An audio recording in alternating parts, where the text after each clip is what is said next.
Es-tu un zombie et pourquoi c'est si difficile de changer quelque chose dans sa vie? Salut, c'est François.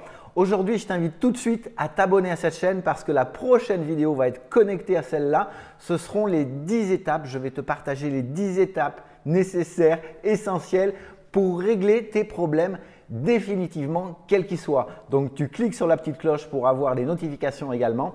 Et tout de suite, en fait, pourquoi est-ce que tu es un zombie? Tout simplement parce que la plupart du temps, nous sommes en transe. Nous avons des pensées qui vont générer des émotions, des actions, des comportements et tout ça, ça va tourner en boucle, en automatique. Et ça, je vais rentrer dans les détails justement dans la prochaine vidéo.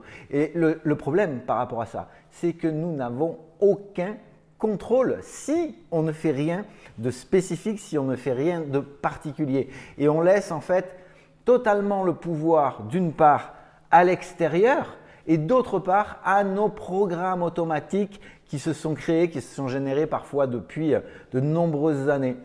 Donc, le truc, c'est que aussi, on peut être manipulé par l'extérieur en quelque sorte. Donc maintenant, tu sais que c'est toi qui génères la plupart de ce qui se passe, de ce que tu vis, de ce que tu expérimentes autour de toi, de ce que tu possèdes. Et ça, c'est vraiment important de changer ça pour se sentir bien, pour se sentir heureux. Alors, qu'est-ce qu'il faut faire plutôt?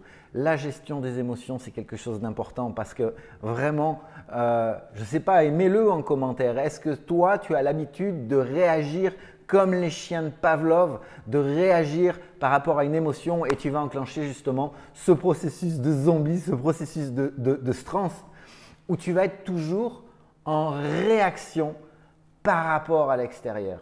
Et ça, c'est un vrai problème qui est connecté à un déficit d'épanouissement, un déficit dans les relations épanouies, un déficit dans le fait de pouvoir se sentir libre financièrement.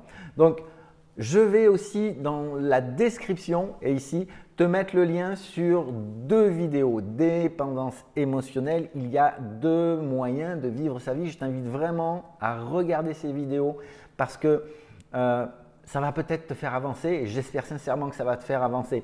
Donc voilà ce que je voulais partager.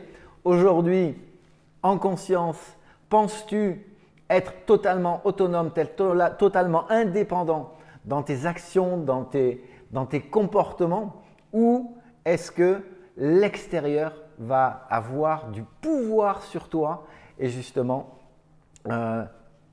ne te permettent pas de vivre une vie épanouissante. Donc abonne-toi à cette chaîne et je te dis à très vite.